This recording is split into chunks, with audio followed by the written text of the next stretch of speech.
सुप्रभात मित्रांनो, आपल्या सर्वांचं स्वागत आहे पुन्हा एकदा. आपण आलो आग्रा सिटीच्या जवळपास. आता माझा आवाज थोडा बसला असता कारण की इकडे वेदर खूप जास्त प्रमाणामध्ये थंड आहे. आता जवळपास 10 डिग्री टेम्परेचर असेल आणि तब्येत सुद्धा थोडी जास्तच खराब व्हायला लागली. तो आम्ही आता एका पेट्रोल पंपावर आला. इथून जवळपास आता आग्रा 10-12 किलोमीटर असेल. आम्ही थोडा नाश्ता ब्रेक करायसाठी थांबला. लोक हे सकाळची आमची पहिली चहा आहे. आता आम्ही नाही आग्रा जवळपास पोहोचलो आणि सगळीकडे नाही का अशा कपामध्ये चहा देते, मातीच्या कपामध्ये, आणि टिश्यू पेपर लावून देते कारण की हा कप राहते बहुत गरम.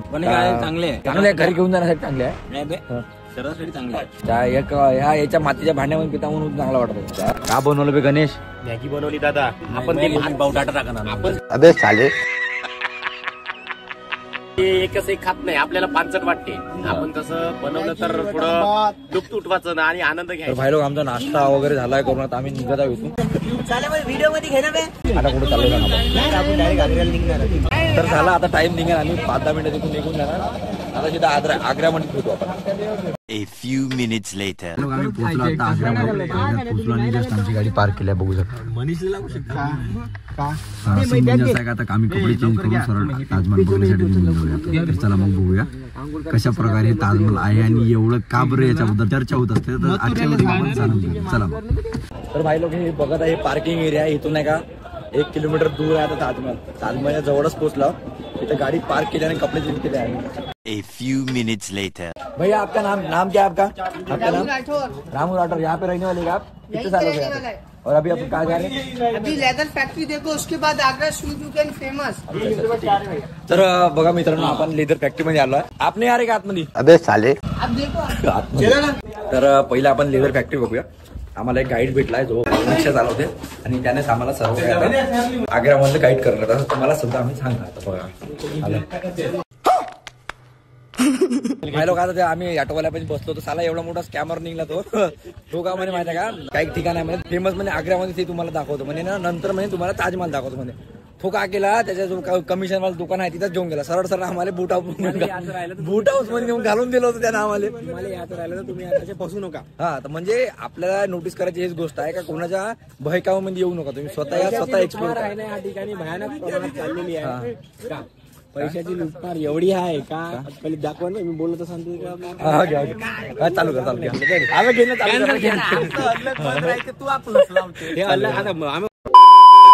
आणि जिथून पार्किंग आहे तिथून नाही काही ऑटो करायची सुद्धा गरज नाहीये. जास्त दूर नाहीये तिथून. 1 किलोमीटरचं अंतर आहे आणि मस्त सावली आहे. आता काही तेवढं वाटत नाही जाणं येण्यासाठी. मित्रांनो, एवढं एक्साइटमेंट प्लेस आहे नाही का, इथं बाहेर देशातून सुद्धा खूप टुरिस्ट येऊन आले. मॅक्झिमम नाही का आपल्या भारतातले दिसून राहिले, बट असे बाहेर देशातले सुद्धा जे फॉरेन कंट्री मधले आहे हे लोक सुद्धा खूप मोठ्या प्रमाणामध्ये इथे व्हिजिट करून राहिले. आणि चांगलाच मोठा क्राऊड आहे असं म्हणू शकतो. रोडवर चांगलीच भीड आहे जशी नेहमी राहते. नाही राहत माहिती आहे. आज तर मंडे आहे. मंडे असून सुद्धा चांगल्या प्रकारे क्राऊडेड एरिया आहे म्हणून. इथे मंदिर वगैरे आहे आणि आता एक गेट आहे बघा. आय थिंक ह्या गेट मधून आपल्याला जावं लागेल. तिकीट काढतो आणि मग तुम्हाला भेटतो. सांगतो बघा तिकीट किती आहे आणि कशा प्रकारे काढावं लागते. बघा अशी काहीतरी तिकीट आहे. याच्यामध्ये काही इन्फॉर्मेशन लिहिली आहे. पर पर्सन 50 रुपये. हे तिकीट फक्त बाहेरून व्हिजिट करण्यासाठी आणि एक आपल्यासाठी असं एक काहीतरी कॉईन दिलं जाते, भारतीय सर्वोच्च सर्वेक्षण. हे जे तिकीट आहे कसे आहे गणेश भाऊ? हे तिकीट आपल्याला बाहेरून पाहण्यासाठी आहे. अंदर वगैरे जाऊ देत नाही. तर अंदर जाऊन म्हणजे आपण हे फक्त बाहेरचं दृश्य बघू शकतो आणि फोटो वगैरे काढू शकतो. आणि आतमधलं बघायचं राहिलं तर काय काढला का दुसरी तिकीट? त्याच्यासाठी आपल्याला 750 रुपये तिकीट काढावं लागेल. 750 रुपये पर कॅन्डिडेट का? 750 रुपये पर्सन. इथे 250 रुपये वाली नोंद एकूण त्या तिकीट. मग त्यामध्ये तुम्हाला फक्त अंदर जायला देईल. त्याबद्दल गाईड वाईट काहीच होणार नाही. आणि 750 मध्ये तुम्हाला गाईड पण होणार. अंदरून पुरं काही पाऊस पण देणार. संगमरवरच्या बद्दल तुम्हाला माहिती पण सांगणार. पुरं काही गाईड होणार. म्हणजे नो टेन्शन राहणार. A few minutes later.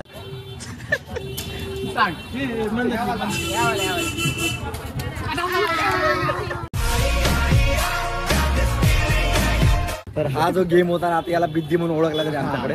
हा फक्त आमच्या गावातच केलेला आहे, साखऱ्यामध्ये.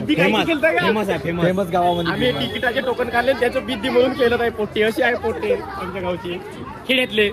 ओके, तरी मित्रांनो हे जे तिकीट बघत आहे तुम्ही, ठीक आहे, हे फक्त 3 तासासाठी व्हॅलिड आहे. याच्या मागचं ते टोकन आहे. याला समजा आपण दवडलं विशाल भाऊ 100 रुपयाची फाईन आहे. 100 रुपये आपल्याला द्यावं लागेल. ठीक आहे. आपल्याला येथे ताजमहल मध्ये 3 तासाचा फक्त वेळ आहे. 3 तासाचा आपण हे करू शकतो. आणि समजा तुम्ही सामान वगैरे आणलं तर इथून तुम्हाला आतमध्ये नेऊ देणार नाही. फक्त तुम्ही तुमचा मोबाईल घेऊन जाऊ शकता. बाकी तुमचं काहीच नेता येणार नाही. माहिती आहे का, आम्हाला तर काय एक भीट वाटली. आमचा जो मोबाईल वगैरे आहे ते तर ठेवून देणार. आमचा व्हिडिओ वगैरे राहून देते असंच वाटत होतं. पण तसं नाही झालं, आपण मोबाईल घेऊन जाऊ शकतो. यात फक्त नाही का तुम्ही समजा काही सामान वगैरे आणलं तर ते घेऊन जाता येणार नाही. आता तुम्ही समजा काही कोणा बाईकनं वगैरे काही नाही आले तर तुमचं जे सामान आहे तुम्ही सोबत तिकडेच ठेवून द्या.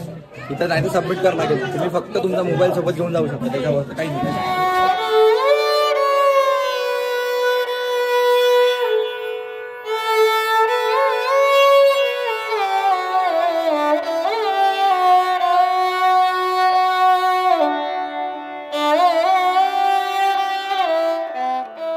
तर मित्रांनो बघा, हा नाही का ताजमहालचा एंट्री गेट आहे आणि त्याच्या मागे तुम्हाला फक्त याचा कळस दिसत असेल त्या ताजमहालचा. तर नाही का इथे एक वेगळाच आनंद येऊन राहिला आहे बघण्याला. म्हणजे एक मोबाईलमध्ये आय डोंट नो मी कसं तुम्हाला शो करत आहो, बट मी माझ्या डोळ्यांना जे बघत आणून मला म्हणजे एक अप्रतिम दृश्य मी माझ्या डोळ्यामध्ये सामावून घेऊन राहिला. असं म्हणजे आपण जेव्हा याच्याकडे बघतो ना असं बघतच राहून जाते माणूस. फायनली मित्रांनो आम्ही ताजमहल बघण्यासाठी पोहोचलो आतमध्ये. आपल्या मागं तर बघत आहे तुम्ही मोठी मॉन्युमेंटचं बघत आहे, हिस्टोरिकल प्लेस. हा नाही का एंट्री गेट आहे ताजमहलचा आणि इकडे माझ्या मागे तुम्ही बघत आहे हा जो आहे ताजमहल. एवढं ब्युटिफुल आणि सुंदर प्लेस आहे हा. आपण आय डोंट नो मला मी मोबाईलमध्ये कशा प्रकारे तुम्हाला दाखवत आहोत, बट नाही का आपण जेव्हा समोर बघतो ही गोष्ट एवढे अद्भुतपूर्व वाटते आपल्याला. संपूर्ण जगात अशी एकच जागा आहे जिथं प्रेमाचं रूप पांढऱ्या संगमरवरात कोरलं गेलं आहे. ती वास्तू म्हणजे ताजमहाल. मित्रांनो, 1931 साली जेव्हा मुघल सम्राट शहाजहान यांची पत्नी मुमताज महल मृत्युमुखी पडली तेव्हा त्यांचं संपूर्ण जग कोसळलं होतं. शहाजहानने ठरवलं जर मुमताज नाही राहिली तर तिच्या प्रेमाची आठवण तर अजरामर राहिली पाहिजे आणि यातूनच जन्म झाला आपल्या ताजमहालचा. तर मित्रांनो, याची हिस्ट्री जर तुम्हाला माहीत नसेल, शहाजहान जो राजा होता इथला मुघल राजा, त्याने नाही का त्याच्या वाईफसाठी म्हणजे मुमताज महल, मुमताज बेगम जी वाईफ होती, त्याच्या यादमध्येही त्याने एक स्मारक बांधला आहे ताजमहल म्हणून. इथे त्याच्या जी वाईफ होती, बीबी होती त्याची वाली समाधी आतमध्ये जायसाठी तिकीट एक्स्ट्रा काढायला लागत होती. बट जो आपण जो दृश्य बघितलं हे डोळ्यामध्ये सामावण्यासाठी खूप साऱ्या गोष्टी अनुभव केल्या आज आपण. आणि हे जर आपल्याला इथे येऊन बघितल्याशिवाय आपल्याला कळत सुद्धा नाही. मोबाईलमध्ये आपण बघू शकतो, बट जे काही दृश्य डोळ्यामध्ये आपल्या येते हे आपण मोबाईलमध्ये बघू शकत नाही. माझ्या मागं बघू शकतो तुम्ही, एवढं सुंदर दृश्य बघणं म्हणजे एक नाही का एक अनुभव एक वेगळाच आहे. रोज आपल्याला बघायला मिळणार नाही असं काहीतरी सीन आहे. 22 वर्ष आणि 20,000हून अधिक कुशल कामगिरी, शुद्ध पांढऱ्या संगमरवरी दगडातून कोरलं गेलेलं एक स्वप्न. बघा, जो शहाजहान राजा होता त्याचं त्याच्या वाईफवर एवढं प्रेम होतं, त्यानं त्याच्यासाठी एवढं मोठं ताजमहाल बनवून टाकलं. तर असं काहीतरी सीन राहते. या ताजमहाल बद्दलच्या खूप साऱ्या गोष्टी याचे अनुभव केल्या जाऊ शकतात.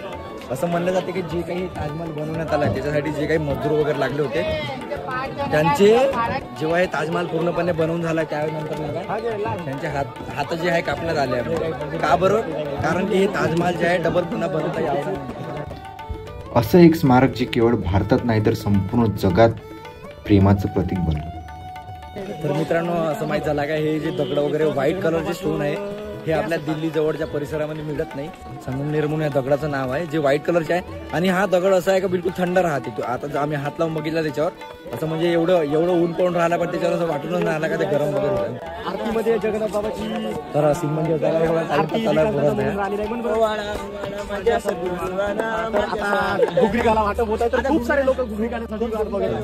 डिटेल्सच म्हणजे अशा गोष्टी इतिहासामध्ये घडून गेल्या. मला नाही का अशा गोष्टीमध्ये क्युरिओसिटी खूप असते. म्हणजे अशा आता बघा हे वाला आर्किटेक्चर झालं समोरचं किंवा आपण झाला आहे ताजमहल बघा, याला एवढं म्हणजे बनवण्यामध्ये ह्या काळी जेव्हा अशा कोणत्याच गोष्टी साहित्य अवेलेबल होते अशा काळामध्ये ह्या गोष्टी बनवण्यात आल्या. असं जे ताजमहल बनलं आहे अजून जगामध्ये एवढ्या लोकांनी ट्राय सुद्धा केलं असेल पण कधी सक्सेसफुली बनवू शकलं नाही. तर हा माझ्या लाईफचा फर्स्ट अनुभव होता आणि मी खूप चांगल्या प्रकारे हा एन्जॉय केलाय.